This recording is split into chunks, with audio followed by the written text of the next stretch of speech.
ಶ್ರೀರಾಮಕೃಷ್ಣ ವಚನವೇದ ಗೃಹಸ್ಥರಿಗೆ ಬುದ್ಧಿವಾದ ಎಂಬ 4ನೇ ಅಧ್ಯಾಯದ ಮುಂದುವರೆದ ಭಾಗ. ಪರಮಹಂಸರು ಹೇಳುತ್ತಿದ್ದಾರೆ, ಒಮ್ಮೆ ಕೃಷ್ಣಕಿಶೋರ ನನ್ನನ್ನು ಕೇಳಿದ, ಯಜ್ಞೋಪವೀತವನ್ನು ಏಕೆ ಬಿಸಾಡಿಬಿಟ್ಟಿದ್ದೀರಿ? ನನಗೆ ಹಿಂದೆ ಭಗವದವಸ್ಥೆ ಉಂಟಾದಾಗ ಆಶ್ವೀಜದ ಬಿರುಗಾಳಿ, ಮಳೆ ಹಾಗೆಯೇ ಏನೋ ಒಂದು ಬಂದು ನನ್ನ ಹತ್ತಿರ ಏನೇನೋ ಇತ್ತು ಎಲ್ಲವನ್ನೂ ಹೊಡೆದುಕೊಂಡು ಹೋಗಿಬಿಟ್ಟಿತು. ನನ್ನ ಹಿಂದಿನ ಸ್ವರೂಪವೇ ಬದಲಾವಣೆ ಹೊಂದಿಬಿಟ್ಟಿತ್ತು. ಬಾಹ್ಯ ಪ್ರಜ್ಞೆ ಇರುತ್ತಿರಲಿಲ್ಲ. ಹುಟ್ಟಿದ್ದ ಬಟ್ಟೆಯೇ ಮೈಮೇಲೆ ನಿಲ್ಲದೆ ಹೋದಾಗ ಇನ್ನು ಯಜ್ಞೋಪವೀತದ ಪಾಡು ಕೇಳಬೇಕೇ? ನಾನು ಕೃಷ್ಣಕಿಶೋರನಿಗೆ ಹೇಳಿದೆ, ನಿನಗೂ ಒಮ್ಮೆ ಭಗವದುನ್ಮಾದ ಉಂಟಾಗಲಿ, ಆಗ ನಿನಗೆ ಅದು ಅರ್ಥವಾಗುತ್ತದೆ. ಹಾಗೆಯೇ ಆಯಿತು. ಆತನಿಗೂ ಭಗವದುನ್ಮಾದ ಒಮ್ಮೆ ಬಂತು. ಆಗ ಓಂ ಓಂ ಎಂಬುದಾಗಿ ಹೇಳುತ್ತಾ ತನ್ನ ಕೊಠಡಿಯೊಳಗೆ ಸುಮ್ಮನೆ ಸೇರಿಕೊಂಡು ಬಿಡುತ್ತಿದ್ದ. ಆತನ ಸಂಬಂಧಿಗಳು ಬುದ್ಧಿ ಕೆಟ್ಟು ಹೋಗಿದೆ ಎಂಬುದಾಗಿ ಕವಿರಾಜನನ್ನು ಕರೆಸಿದರು. ನಾಟಗೋರಿನ ರಾಮ ಕವಿರಾಜ ಆತನನ್ನು ನೋಡಲು ಬಂದ.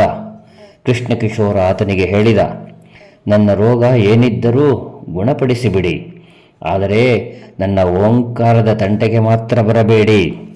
ಎಲ್ಲರೂ ನಗುತ್ತಿದ್ದಾರೆ. ಒಂದು ದಿನ ಹೋಗಿ ನೋಡುತ್ತೇನೆ, ಕುಳಿತುಕೊಂಡು ಏನೋ ಯೋಚಿಸುತ್ತಾ ಇದ್ದಾನೆ. ಕೇಳಿದೆ, ಏನು ನಡೆಯುತ್ತಾ ಇದೆ ಮನಸ್ಸಿನಲ್ಲಿ? ಹೇಳಿದ, ಕಂದಾಯದವರು ಬಂದಿದ್ದರು, ಹೆದರಿಸಿದರು. ಕಂದಾಯ ಕೊಡದಿದ್ದರೆ ಮನೆಯ ಪಾತ್ರೆ ಪದಾರ್ಥಗಳನ್ನೆಲ್ಲ ಹರಾಜು ಹಾಕಿಬಿಡುತ್ತೇವೆ ಎಂಬುದಾಗಿ. ಅದಕ್ಕಾಗಿ ಯೋಚಿಸುತ್ತಾ ಇದ್ದೇನೆ. ನಾನು ಹೇಳಿದೆ, ಅದಕ್ಕಾಗಿ ಏಕೆ ನೀನು ಇಷ್ಟೊಂದು ಯೋಚಿಸಬೇಕು? ಅವರು ಬೇಕಾದರೆ ನಿನ್ನ ಪಾತ್ರೆ ಪದಾರ್ಥಗಳನ್ನು ತೆಗೆದುಕೊಂಡು ಹೋಗಲಿ, ಇನ್ನು ಬೇಕಾದರೆ ನಿನ್ನ ಶರೀರವನ್ನು ಕಟ್ಟಿ ಹೊತ್ತುಕೊಂಡು ಹೋಗಿಬಿಡಲಿ. ಆದರೆ ನಿನ್ನನ್ನು ಮಾತ್ರ ಅವರು ಎಂದಿಗೂ ಕಟ್ಟಿ ಹೊತ್ತುಕೊಂಡು ಹೋಗಲಾರರು ತಾನೇ?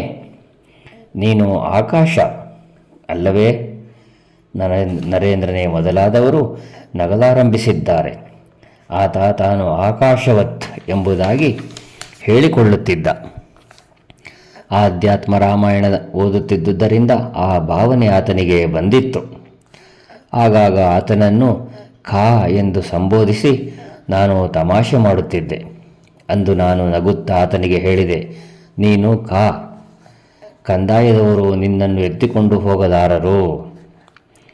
ಆ ಭಗವದವಸ್ಥೆಯಲ್ಲಿ ನನ್ನ ಆಂತರ್ಯಕ್ಕೆ ಹೊಳೆಯುತ್ತಿದ್ದುದನ್ನೆಲ್ಲ ಹೊರಗೆಳೆದು ಬಿಡುತ್ತಿದ್ದೆ. ಮುಖ ನೋಡಿ ಮಣೆ ಹಾಕುತ್ತಿರಲಿಲ್ಲ. ದೊಡ್ಡ ಪದವಿಯಲ್ಲಿ ಇರತಕ್ಕವರನ್ನು ಕಂಡರೂ ಯಾವ ಹೆದರಿಕೆಯೂ ಇಲ್ಲದೆ ಯಥಾರ್ಥ ಹೇಳಿಬಿಡುತ್ತಿದ್ದೆ. ಜೈ ರಾಮಕೃಷ್ಣ.